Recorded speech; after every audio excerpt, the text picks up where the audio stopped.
Hi everyone, I'm Kennan, and in today's video, graphics? We're talking about graphics? That's exactly right. We're going to be discussing automotive graphics. You see, when this Lamborghini Diablo SV showed up here at the Cars and Bids office for review, I was taken in by these insane SV graphics on this car, and it got me thinking about other cars that have wild graphics. And so in today's video, we're going to be discussing 10 cars with wild graphics packages. And with that, let's get started.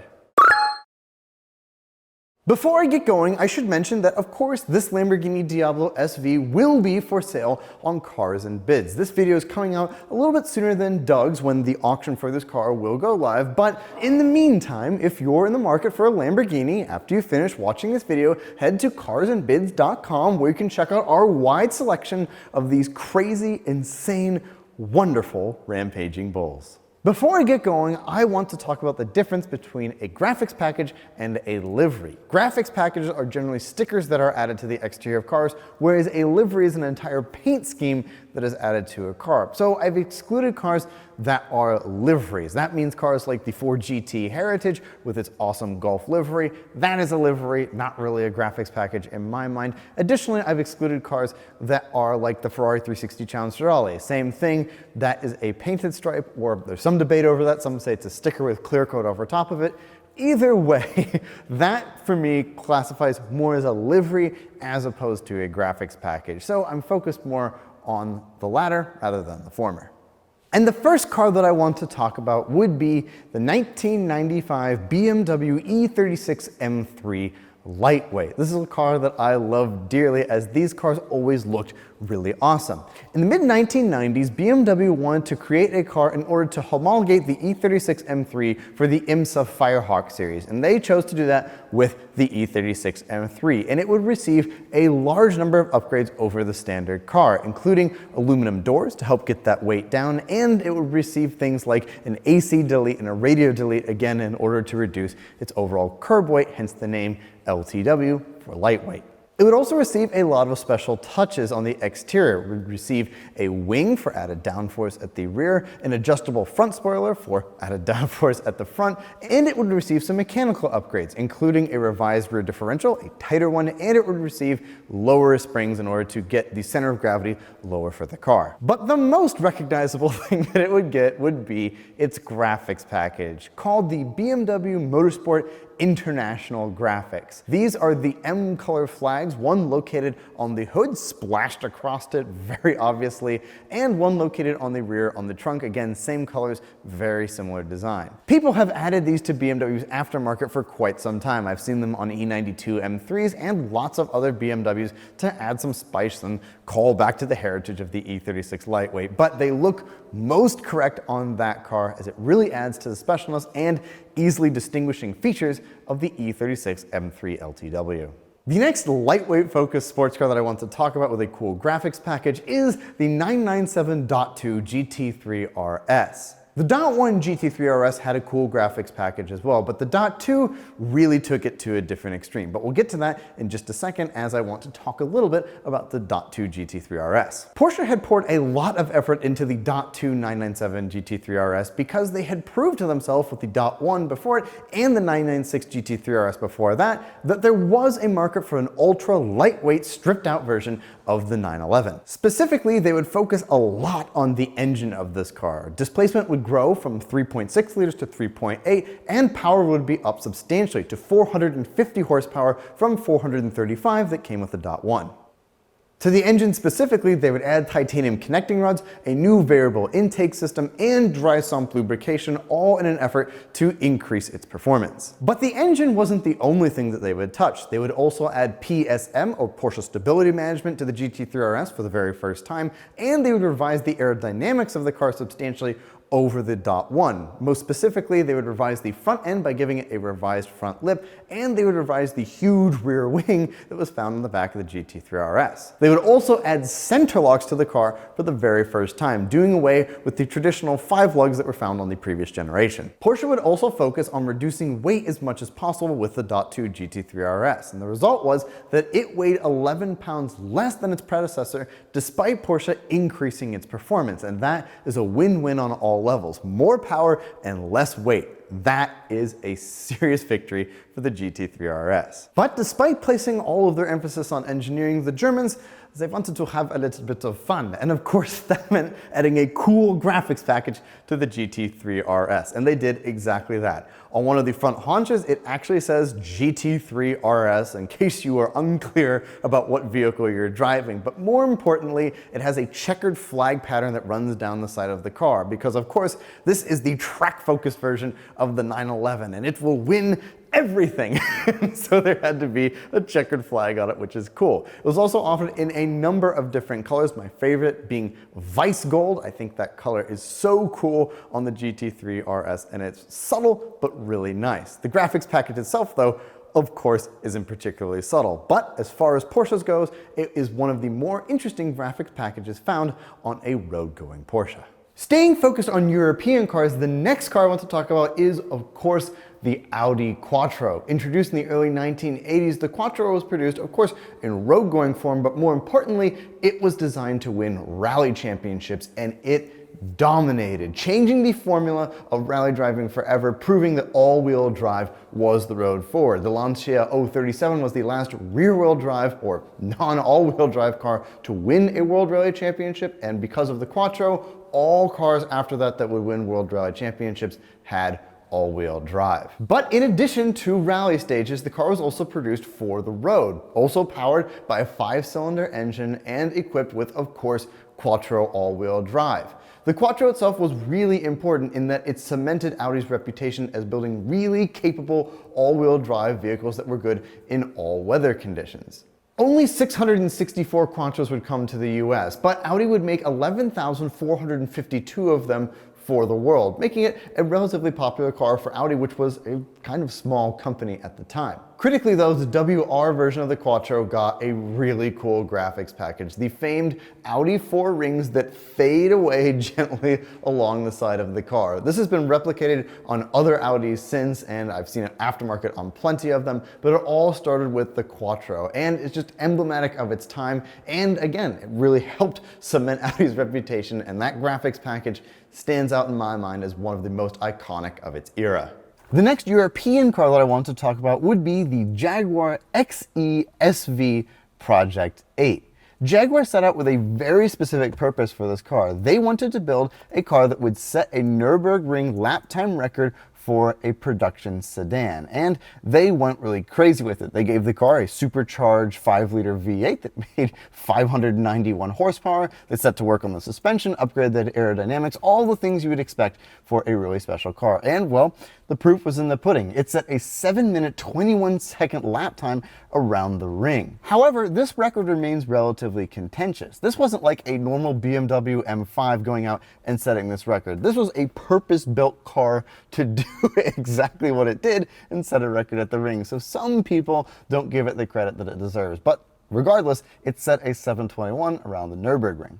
Pretty impressive. Almost more impressive than its capabilities would be its graphics package though. Jaguar gave it the leaping cat logo on the side of the car, which is gigantic and just unmistakable that it's a Project 8, but they didn't stop there. They also added an SV logo to the hood, which stands for Special Vehicles, and they added a racing stripe down the whole thing, giving it truly one of the most insane graphics packages on any European car. And so yes, its capabilities are excellent, but its graphics package is also equally wild. Moving to the United States, the next car has a very similar graphics package to that found on the Project 8. They really need no introduction. It's the Dodge Challenger and Charger Hellcats. Both of these cars, of course, are legends in American muscle cars. They're both powered by the same 6.2-liter supercharged V8, producing 717 horsepower and 656 foot-pounds of torque. True monsters of our time. But even more ridiculous than features like the black and red key fobs, with the red one when you want to unlock all of the crazy power, is the graphics package found on the sides of these cars. You could get from the factory the Hellcat logo on the side of the car, and it also said SRT, really driving home the point that this was the ultra high performance version of both of these cars. And well, it's an American muscle car. It should have something like a graphics package on it. And in addition to its crazy performance, the Charger and Challenger both delivered crazy looks as well. Staying with the theme of American cars, we have to go to one of my all-time favorite American cars, and that is the Plymouth Superbird. The Superbird would improve on the Daytona's design in that it was still an aero car, but it was even better. It added a different nose cone to the front of the car to make it even more aerodynamic, and the rear wing would change slightly in design, again, to create more downforce. Funny story about the wing on that car, there are a lot of rumors as to why it was so ridiculously tall. Some people, including executives who worked for the company at the time, stated that it was because the trunk lid needed to open all the way, but that has largely been regarded as an urban myth. The real reason it's so tall is that, well, the spoiler had to clear the roof on the car. It had to be able to generate downforce, and as a result, because the roof was relatively tall, well, the wing had to be even taller to clear it, hence this crazy looking, ridiculous rear wing. Richard Petty, of course, would go on to make this car really famous in NASCAR when he drove one in 1970, painted what would be called Petty Blue, although the official name was Corporate Blue for that color. But even more iconic than the crazy colors that car was offered in would be the Roadrunner graphics that were along the side. The famed Roadrunner was a really big theme with that car, as of course it was based upon the Plymouth Roadrunner. In addition to the Roadrunner Superbird logo found on the back of the car, would also say Plymouth in big letters, so there truly was no mistaking what the car was. From its crazy wing and graphics to its beep beep horn, the Superbird is one of my all-time favorite American cars. And in addition to its wonderful performance and actually great driving characteristics, the graphics package on the car cements it in my heart as one of my favorites. And staying with the theme of American racing tributes, the next car that I want to mention was one that Doug insisted had to be on my list, and that is the Corvette C5 Indy Pace Car Edition.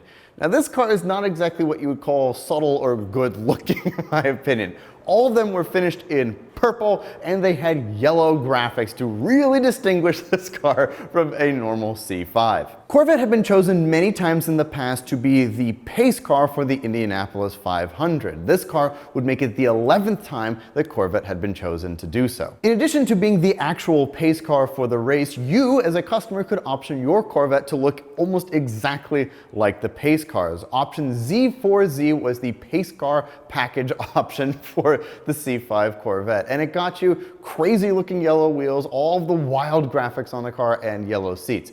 Admittedly, this is almost more of a livery than a graphics package, and it is truly heinous, but Doug insisted that it had to be on this list, and it's so wild that, well, honestly, I don't disagree.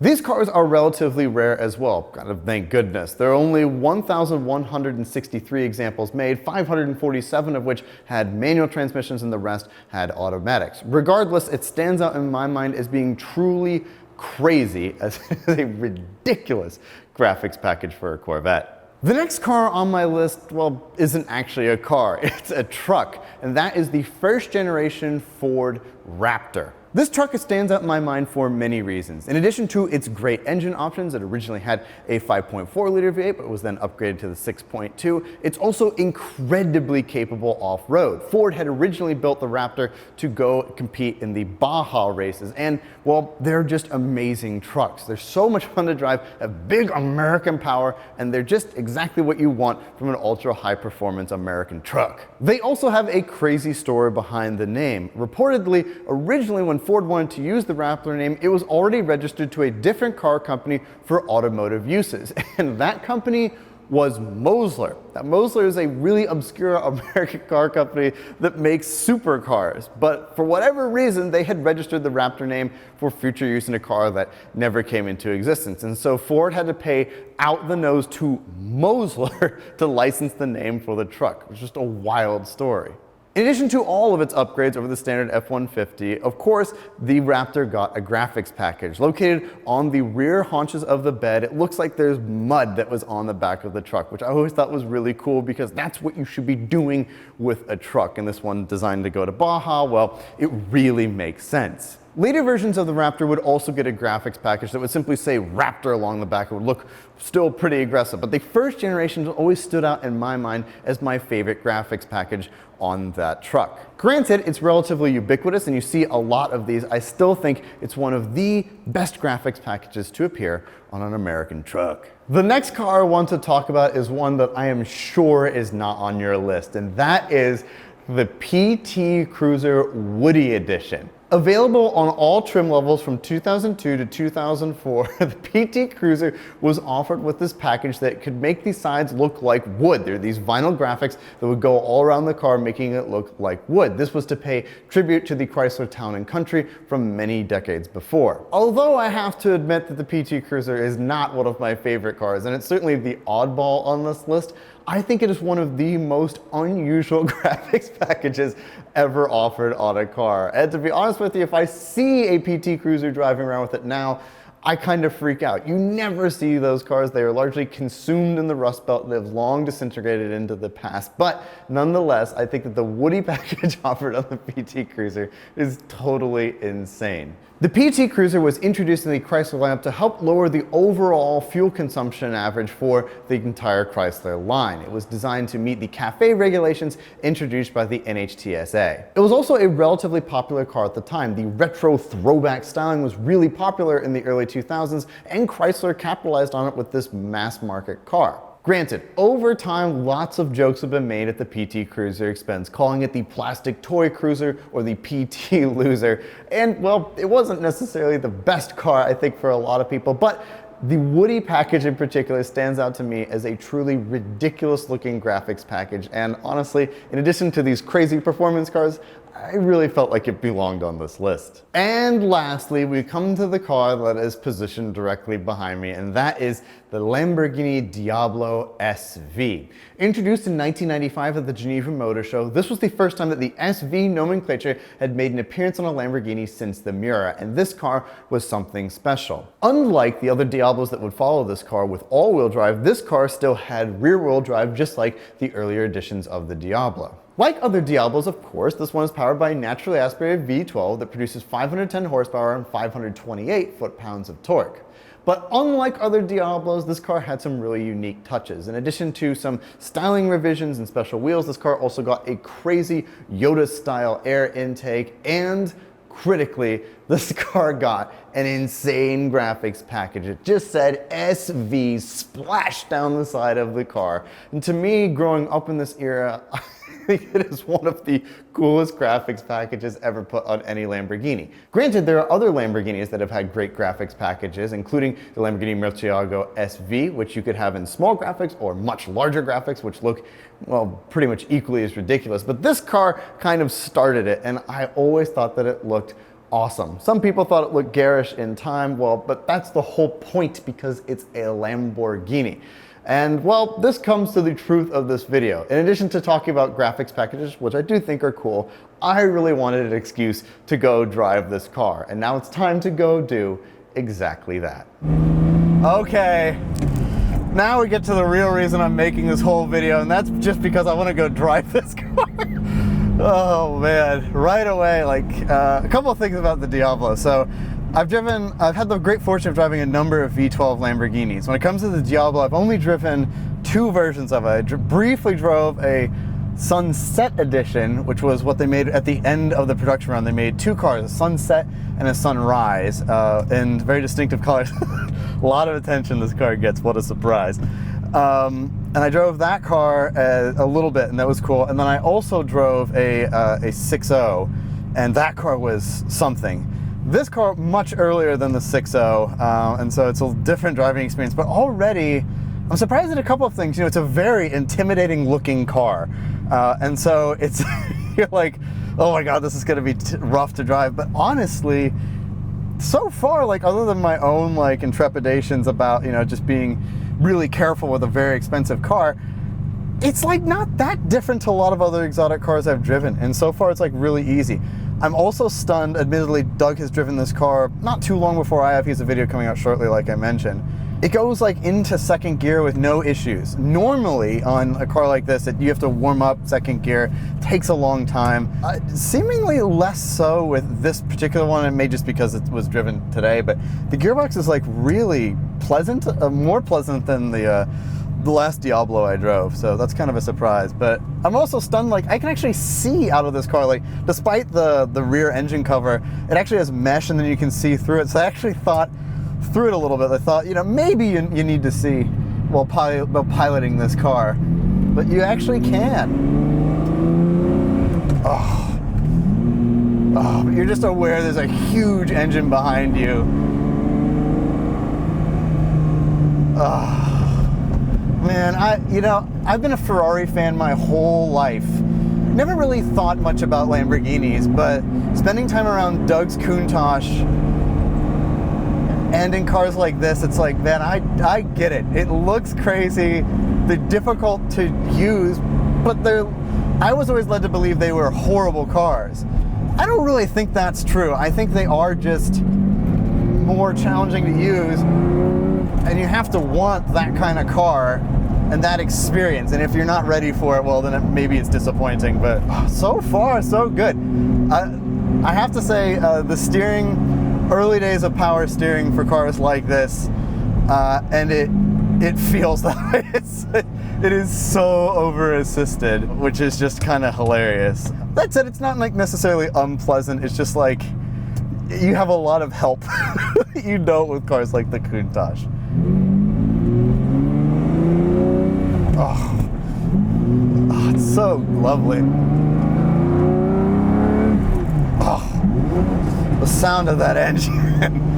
And you're just aware it's just an omnipresent force behind you, and it's just big. This car is so cool. You still have to drive it with intent.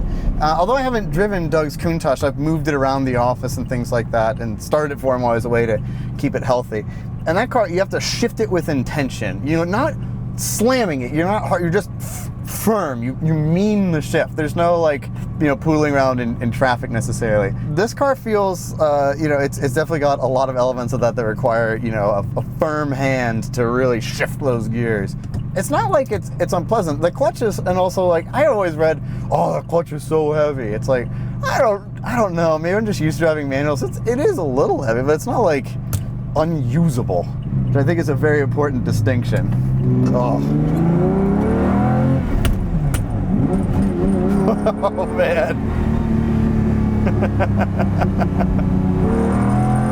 Woo!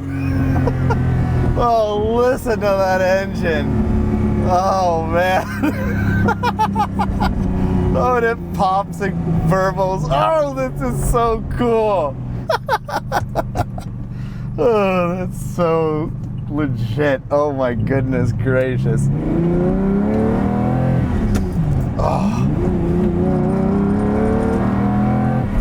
Oh yeah. Oh. Oh man, this era of car was so good. Oh man, this car rules. It's just hilarious. It's not as refined a car. You know, it's weird to think at the time Ferrari was developing the 550. That was the competitor to this car. That thing is so usable and refined and just nice and just like finesse. It's just lovely. This car is a goddamn sledgehammer. And that's just the Lambo thing. I love this. This is so great. You know, I had to find any reason I could to drive this thing while it was in the office. I mean, I've always wanted to experience the SV. I've always thought this car was so cool. And the reason the graphics thing comes up is, well, I think the graphics package on this car is just cool. It just says SV, big letters. I want you to know what I'm driving. It's just like, there's just no subtlety. That's what the big V12 Lambos are supposed to be about. Just ain't nothing subtle, refined. They're just outrageous in the best possible way. This car is so intense compared to everything else that's around. Like I'm behind like a W204 C-Class.